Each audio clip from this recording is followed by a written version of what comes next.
안녕하세요, 여러분. 오늘은 철학사에서 중요한 사조 중 하나인 신칸트주의에 대해 깊이 있게 이야기해 보겠습니다. 신칸트주의는 19세기 후반과 20세기 초반에 걸쳐 등장한 철학적 운동으로 독일 관념론과 실증주의 사이에서 중요한 가교 역할을 했습니다. 그리고 현대 철학과 다양한 학문 분야에까지 깊은 영향을 미쳤죠. 오늘 우리는 신칸트주의가 무엇인지, 어떤 학자들이 이에 기여했는지, 그리고 현대 사회에서 어떻게 적용되는지 자세히 살펴볼 것입니다. 먼저 신칸트주의라는 용어부터 설명해 보겠습니다. 신칸트주의는 말 그대로 칸트 철학을 새롭게 해석하고 발전시키려는 철학적 흐름입니다. 18세기 독일의 철학자 임마누엘 칸트는 인식론과 형이상학에 있어 혁명적인 사상을 펼쳤습니다. 그는 인간이 세계를 어떻게 인식하는지에 대한 체계를 정립하며 선험적 관념론을 제시했죠. 그러나 19세기에 접어들며 독일 관념론이 발전하고 이후 헤겔 철학이 등장하면서 칸트의 철학은 점차 변형되고 확장되었습니다. 하지만 19세기 후반에 이르러 칸트 철학을 순수한 형태로 복원하고자 하는 움직임이 일어나면서 신칸트주의가 형성되었습니다. 신칸트주의는 크게 두 개의 학파로 나눌 수 있습니다.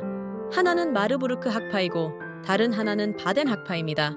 마르부르크 학파는 주로 과학적 인식론을 강조했고 바덴 학파는 가치론과 문화 철학을 중심으로 발전했습니다. 이 두 학파는 신칸트주의를 대표하는 중요한 흐름이었으며 각각 다른 방식으로 칸트 철학을 현대적으로 재해석했습니다. 먼저 마르부르크 학파를 살펴보겠습니다.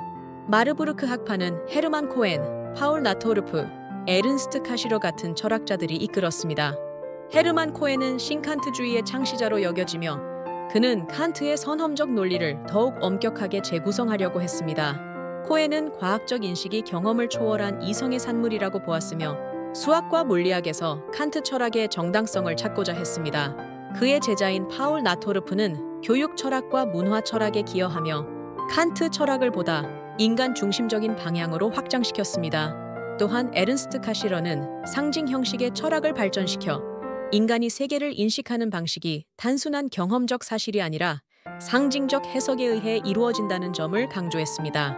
반면 바덴 학파는 빌헬름 빈델반트와 하인리히 리케르트가 주도했습니다. 이들은 자연과학과 정신과학을 구분하는 데 집중했고 인간의 가치와 역사적 문화가 철학적으로 어떻게 정당화될 수 있는지를 연구했습니다. 빈델반트는 자연과학이 보편적인 법칙을 추구하는 반면 정신과학은 개별적인 역사적 사건과 문화를 연구해야 한다고 주장했습니다. 그의 후계자인 하인리히 리케르트는 가치론을 철학의 중심에 두었으며 역사적 연구에서 객관성을 확보하는 방법을 모색했습니다. 그는 인간이 세계를 단순한 사실이 아니라 가치 판단을 통해 해석한다고 보았죠. 이제 신칸트주의가 현대 철학과 학문 분야에 미친 영향을 살펴보겠습니다. 신칸트주의는 철학뿐만 아니라 사회학, 법학, 과학철학, 인류학 등 다양한 학문에 영향을 미쳤습니다.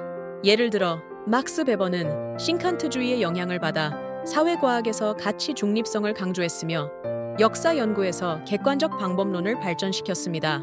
또한 과학철학에서도 신칸트주의의 전통이 이어졌으며 칼 포퍼의 반증 가능성 개념에도 그 영향을 찾아볼 수 있습니다. 오늘날 신칸트주의는 현대 철학과 과학적 사고방식에서 여전히 중요한 역할을 합니다. 우리는 신칸트주의를 통해 과학적 인식이 어떻게 정당화되는지, 그리고 가치 판단이 우리의 사고에서 어떤 역할을 하는지를 고민하게 됩니다. 특히 인공지능, 데이터 과학, 윤리학과 같은 현대적 문제에서도 신칸트주의의 개념이 활용되고 있습니다. 예를 들어 AI 윤리 문제를 다룰 때 우리는 단순한 경험적 데이터뿐만 아니라 인간의 가치와 판단을 고려해야 합니다. 이는 신칸트주의에서 강조하는 가치론적 접근과 일맥상통합니다. 그렇다면 신칸트주의가 현대인의 사고방식에 어떤 영향을 미쳤을까요? 우선 우리는 세계를 단순한 경험적 사실로만 바라보는 것이 아니라 우리의 인식 구조와 가치 판단을 통해 해석한다는 점을 이해하게 됩니다. 즉, 인간은 단순한 정보 처리 기계가 아니라 의미를 부여하는 존재라는 것입니다. 또한 과학적 사고가 단순한 경험의 축적이 아니라 논리적이고 체계적인 방식으로 정당화되어야 한다는 점도 신칸트주의를 통해 강조됩니다. 이러한 점에서 우리는 비판적 사고와 합리적 판단의 중요성을 깨닫게 됩니다. 오늘날 우리는 빠르게 변화하는 시대를 살아가고 있습니다. 정보가 넘쳐나고 새로운 기술이 끊임없이 등장하며 윤리적 문제도 더욱 복잡해지고 있습니다. 이러한 시대 속에서 신칸트주의는 여전히 유효한 철학적 접근 방식으로 남아 있습니다. 우리는 신칸트주의를 통해 비판적으로 사고하고 우리의 가치 판단이 어떤 의미를 가지는지를 고민할 수 있습니다. 결국 신칸트주의는 단순히 과거의 철학 사조가 아니라 현대 사회에서도 유의미한 철학적 기반을 제공하는 중요한 사상이라고 할 수 있습니다. 오늘은 신칸트주의에 대해 깊이 있는 이야기를 나누어 보았습니다. 여러분이 신칸트주의의 개념을 이해하고 현대 사회에서 어떻게 적용될 수 있는지를 고민하는 계기가 되었길 바랍니다. 감사합니다.